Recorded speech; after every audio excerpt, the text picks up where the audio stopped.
ओम शांति। आज 2 अप्रैल 2026 की बाबा की साकार वाणी है। बाबा कहते हैं, मीठे बच्चे, बाप की यह वंडरफुल हट्टी अर्थात दुकान है जिस पर सब वैरायटी सामान मिलता है। उस हट्टी के तुम मालिक हो।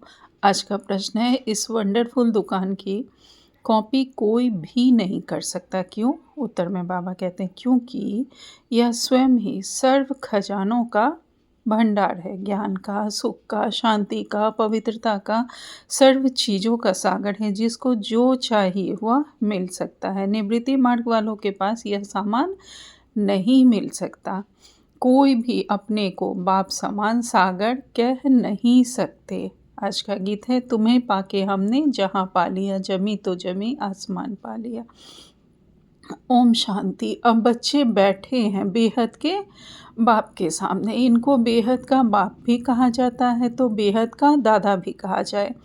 और फिर बेहद के बच्चे बैठे हैं और बाप बेहद का ज्ञान दे रहे हैं। हद की बातें अब छूटी। अब बाप से बेहद का वर्षा लेना है। यह एक ही हट्टी ठहरी।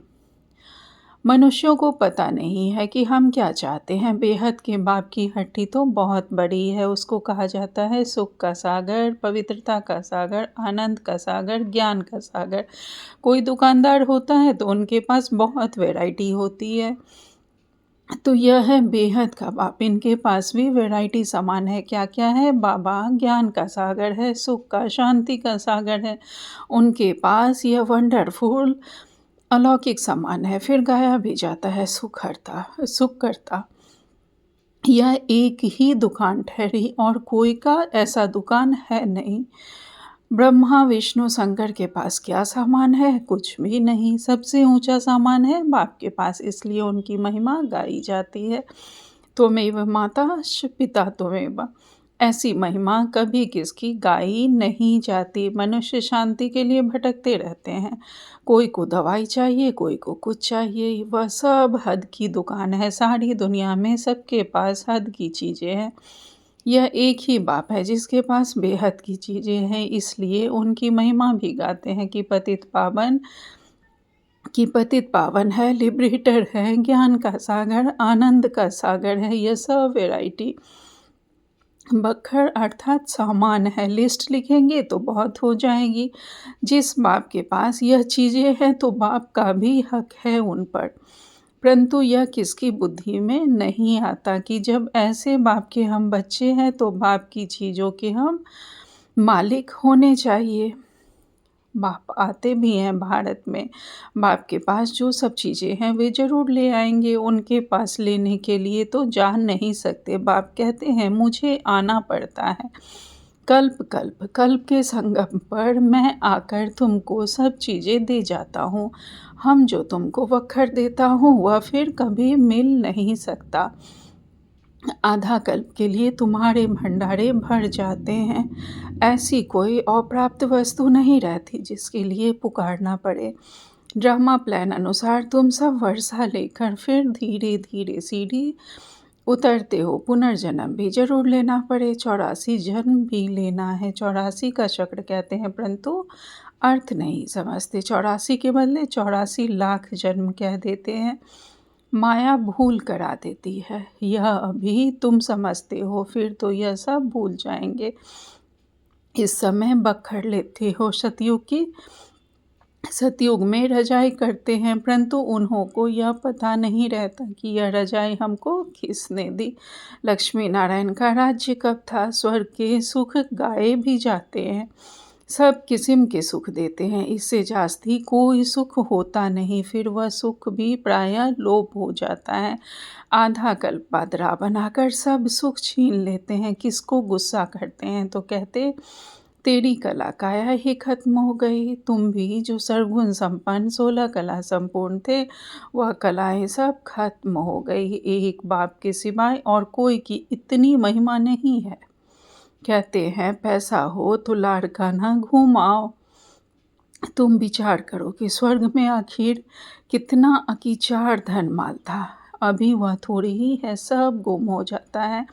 धर्म भ्रष्ट कर्म भ्रष्ट बन जाते हैं तो धन माल भी गुम हो जाता है, फिर नीचे गिरने लग पड़ते हैं। बाप समझाते हैं तुमको इतना धन दिया, तुमको हीरे जैसा बनाया, फिर तुमने धन माल कहाँ गवा दिया।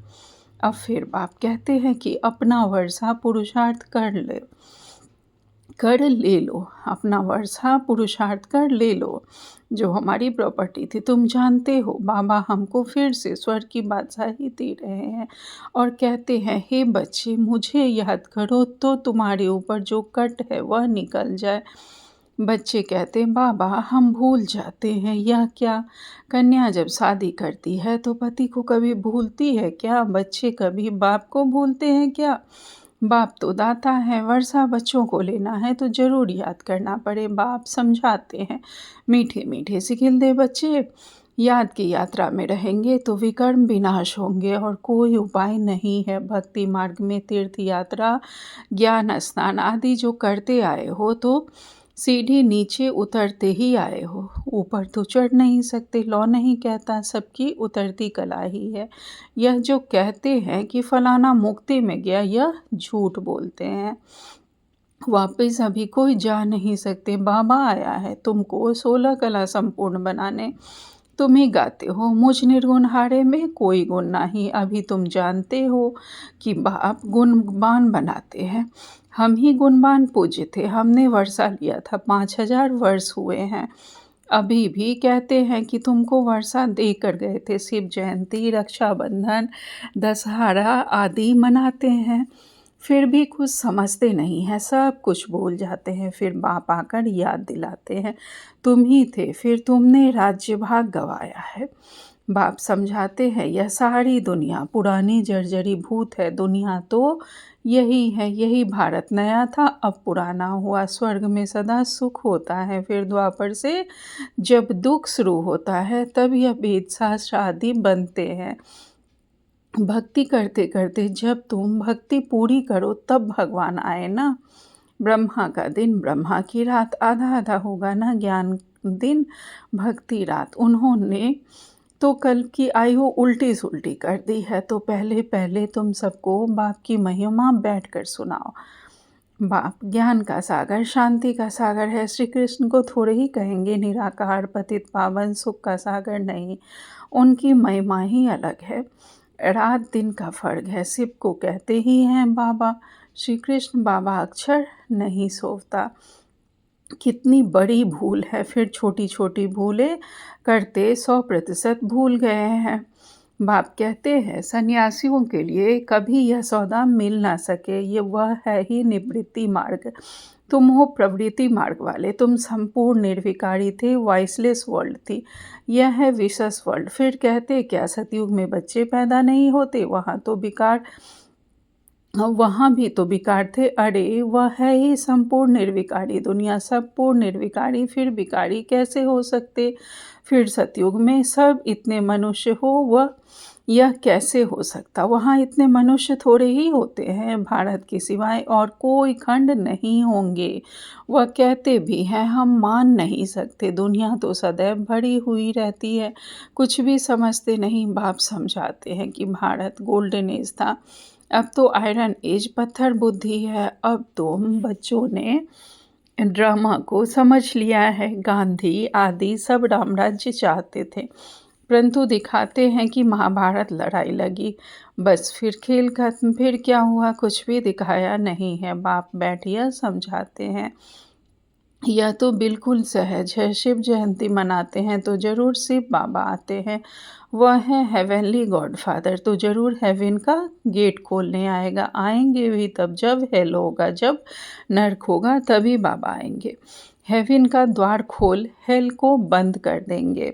हेवन का द्वार खुले तो ज़रूर सब हेवन में ही आएंगे। यह बातें कोई डिफ़िकल्ट नहीं है। महिमा सिर्फ एक बाप की है। शिव बाबा की एक ही हड्डी है, वह है बेहद का बाप। बेहद का के बाप द्वारा स्वर्ग के बेहद के बाप द्वारा भारत को स्वर्ग का सुख मिलता है। बेहद का बाप स्वर्ग स्थापन करता है। बरोबर बेहद का सुख था, फिर हम हेल में क्यों पड़े हैं यह कोई नहीं जानते। बाप समझाते हैं तुम ही थे, फिर तुम ही गिरे हो। देवताओं को ही 84 जन्म लेने पड़ते हैं।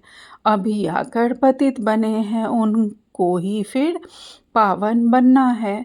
बाप का भी जन्म है तो रावण का भी जन्म होता है, यह किसको भी पता नहीं है। कोई से भी पूछो रावण को कब से जलाते हैं, कहेंगे वह तो अनादि से चलता आया है। यह सब राज बाप समझाते हैं। उस बाप की एक ही हट्टी की महिमा है, सुख शांति पवित्रता।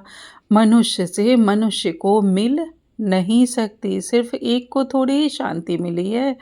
ये झूठ बोलते हैं कि फलाने से शांति मिली। अरे शांति तो मिलनी है शांति धाम में। यहाँ तो एक को शांति होगी तो फिर दूसरा अशांत करेंगे, तो शांति में रह न सके। सुख शांति पवित्रता सब चीज़ों का व्यापारी एक ही शिव बाबा है। उनसे कोई आकर व्यापार करे, उनको कहा ही जाता है सौदागर। पवित्रता सुख शांति संपत्ति सब कुछ उसके पास है, अप्राप्त कोई वस्तु नहीं। स्वर्ग का तुम राज्य पाते हो, बाप तो देने आए हैं, लेने वाले लेते लेते थक जाते हैं। मैं आता ही हूँ देने के लिए और तुम ठंडे पड़ जाते हो लेने में।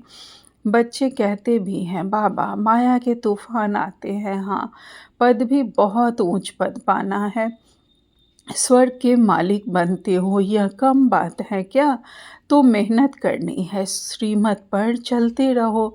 वक्खर जो मिलता है वह फिर औरों को भी देना पड़े, दान करना पड़े। पवित्र बनना है तो 5 विकारों का दान जरूर देना है, मेहनत करनी है, बाप को याद करना है, तब ही कट उतरेगी। मुख्य है याद, प्रतिज्ञा भल करो कि बाबा हम विकार में कभी नहीं जाएंगे, किसी पर क्रोध नहीं करेंगे, परंतु याद में जरूर रहना है, नहीं तो इतने पाप कैसे विनाश होंगे।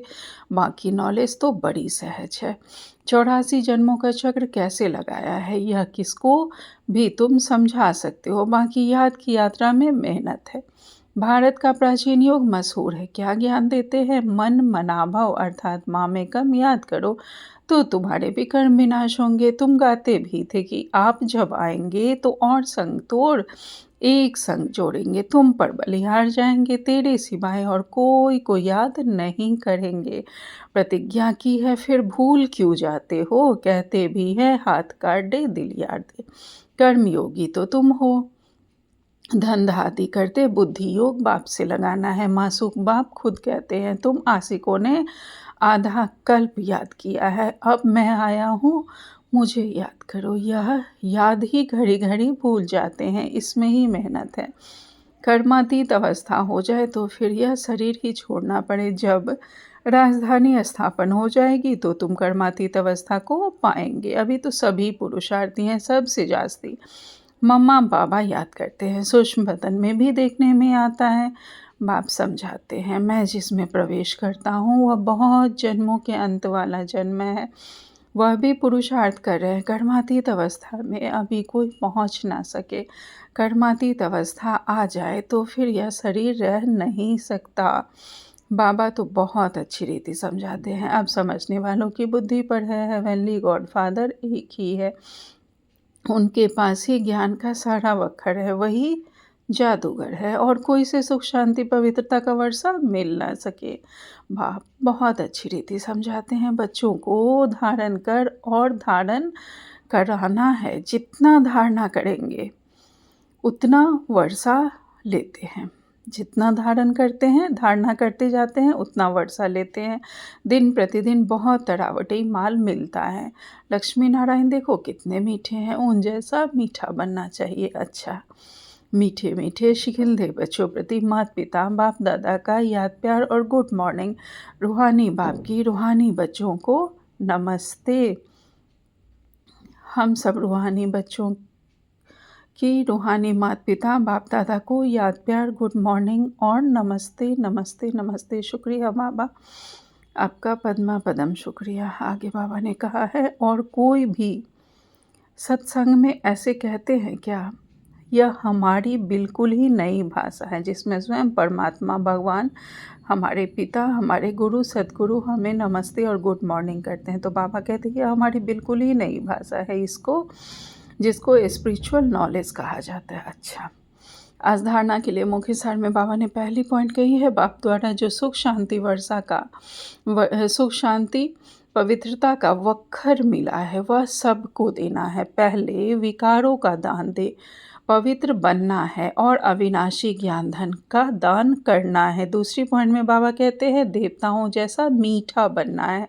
जो बाप दादा से प्रतिज्ञा की है उसे सदा याद रखना है और बाप की याद में रहकर विकर्म भी विनाश करने हैं। वरदान में आज बाबा ने कहा है निराकार स्वरूप भव। बाबा कहते हैं निमित्तपन की स्मृति द्वारा अपने हर संकल्प पर अटेंशन रखने वाले निवारण स्वरूप भव।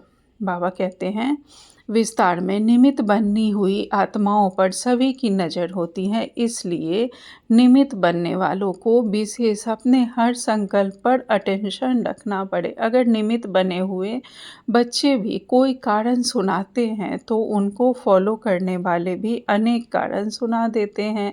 अगर निमित्त बनने वालों में कोई कमी है तो वह छिप नहीं सकती, इसलिए विशेष अपने संकल्प वाणी और कर्म पर अटेंशन दे, निवारण स्वरूप बनो।